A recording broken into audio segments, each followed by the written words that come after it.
She thought he was just a driver, someone invisible, someone beneath her notice. With a smirk, she laughed, mocking him in front of her colleagues as if his presence meant nothing. But what she didn't know was that this man carried a gift few could imagine. A gift that would turn humiliation into redemption. And when a billion-dollar deal teetered on the edge of collapse, it wasn't her experience or her power that saved the day, it was his voice. His words. His mastery of 9 languages. And in that instant, the laughter died. The boardroom buzzed with tension as the city's most powerful executives gathered for what was being called the deal of the decade. Billion-dollar contracts, international partners, and the future of an empire all hanging by a thread. And at the center of it all was Claire Whitman, a celebrated female CEO known for her sharp business sense, ruthless drive, and unshakable ego. To her, appearances meant everything: her designer suit, her towering presence, her flawless control over every room she entered. But behind the glittering facade of success, Claire had one flaw: she underestimated people, especially those she believed were beneath her. That evening, as she prepared to finalize the agreement that would cement her company's dominance, her driver pulled up outside the glass skyscraper. His name was David Johnson, a tall, quiet black man in his mid-40s, dressed neatly in a chauffeur's uniform. To Claire, he was just the driver, nothing more. She rarely looked him in the eye, rarely thanked him. When he greeted her politely, she rolled her eyes, her laughter dripping with mockery. "Don't be late this time. Some of us have real work to do," she scoffed, loud enough for her assistants to hear. They chuckled nervously, following her lead. David lowered his gaze as though the words slid past him. But inside, his silence carried more weight than anyone in that car could imagine, because while Claire saw only a driver, David was so much more. He had lived across continents, studied cultures, mastered languages, and carried knowledge that would one day eclipse even the brightest boardroom minds. And tonight, as the fate of Claire's empire trembled, the truth about David was about to come crashing into the spotlight. The deal was no ordinary one. Claire Whitman's company was preparing to merge with a powerful European conglomerate, an agreement worth nearly $1 billion. The conference room, perched on the 52nd floor of a Manhattan tower, was filled with men and women in suits, interpreters with headsets, and lawyers clutching stacks of papers. Cameras flashed as reporters waited for a glimpse of the historic signing. Claire, with her confident smirk, swept into the room, trailed by her assistants. Her presence commanded attention, but beneath her polished confidence, a storm was brewing. The negotiations had dragged on for months, and tonight everything depended on flawless communication. Yet, almost instantly, cracks began to show. The official translator stumbled. Subtle phrases from the foreign delegates were misinterpreted. Legal terms in Mandarin and Arabic came out garbled. Tempers flared as one of the German executives slammed his hand on the table, protesting, "That's not what I said." The Japanese representative frowned, whispering uneasily to his aide. Deals this big didn't collapse over small misunderstandings, but in a room where billions were at stake, a single mistranslated word could mean disaster. Claire grew tense, but her pride wouldn't let her admit weakness. "Just fix it," she hissed at the interpreters. But it only got worse. The boardroom became a battlefield of confusion, every executive talking past the other. Downstairs, in the lobby, David Johnson waited. He had been told to stay out of sight until the meeting was done. For him, sitting silently in the car was routine. But something inside told him tonight was different. He watched the giant glass doors of the skyscraper with calm patience, remembering every city he had lived in: Cairo, Paris, Beijing, Sao Paulo. Each place had left him with more than memories. Each had given him languages, cultures, and skills no one knew he possessed. Upstairs, the billion-dollar deal teetered on collapse. A French delegate threatened to walk out. The Arabic-speaking partners folded their arms, insulted by the sloppy translations. "This is an insult to our intelligence," one of them snapped. Claire's face flushed with panic. If they walked out, not only would the deal die, but her reputation as a world-class CEO would crumble overnight, and then, like fate aligning, one of the executives from Saudi Arabia made a remark in Arabic. The interpreter fumbled again, turning his statement into nonsense. The room fell silent at that exact moment. A voice cleared softly from the back. David Johnson, the driver, had stepped into the boardroom. Every head turned in surprise. Claire's eyes widened in shock. "What are you doing here?" she hissed, her voice sharp and furious. But David didn't answer her. Instead, he calmly repeated the executive's words in flawless Arabic, his voice steady, confident, and commanding. Gasps rippled across the table. Then, without missing a beat, he translated into English word for word, tone for tone, exactly as it had been intended. The room froze. The foreign delegates leaned forward, nodding in approval. For the first time all night, their eyes lit up with respect. Claire's assistants gawked. The interpreters lowered their headsets, embarrassed. And Claire herself?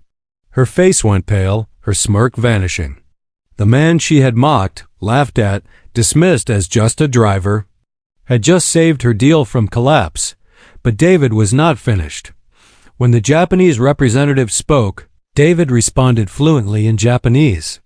When the French delegate challenged a clause, David replied in French so elegant it silenced the room. 9 languages flowed from his mouth like a river, seamless, precise, and powerful. And as he spoke, the balance of power shifted. For the first time, Claire realized the billion-dollar deal no longer rested in her hands. The boardroom that had once been on the verge of chaos now hung on every word David Johnson spoke. He stood tall, shoulders back, his presence filling the room with quiet authority. Each time he translated, he didn't just speak the words. He carried the tone, the cultural meaning, the respect behind them. For the first time all evening, the delegates weren't arguing. They were listening. The German representative, still fuming from earlier, leaned back in his chair, testing him with a rapid-fire string of German idioms. Without missing a beat, David answered back in flawless German, even tossing in a regional proverb that made the man chuckle in surprise. The tension softened. The Japanese delegate, who had remained silent out of frustration, finally spoke again. This time David conveyed his words with such precision that the man's eyes widened, his stern expression breaking into a respectful nod. Claire sat frozen at the head of the table, her hands trembling slightly as she realized what was happening.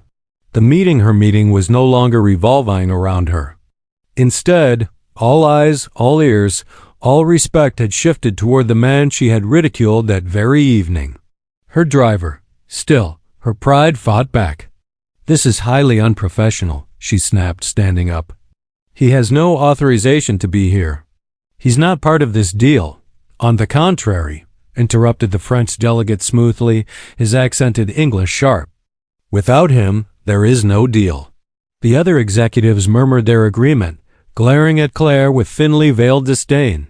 David didn't gloat. He didn't even look at her. Instead, he focused on the task, guiding the conversation like a master conductor. With each language, he spoke Mandarin, Portuguese. Russian. The delegates grew more animated, their guards lowering as they realized they were finally being understood. And then came the moment that sealed everything. One of the Arabic-speaking executives brought up a clause buried deep in the contract, an easily overlooked section that, mistranslated, would have cost Claire's company hundreds of millions. The interpreter had completely botched it earlier. But David? He caught it instantly. Switching to Arabic, he explained the clause with pinpoint accuracy, then translated it back into English for the lawyers in the room. The correction shifted the numbers dramatically.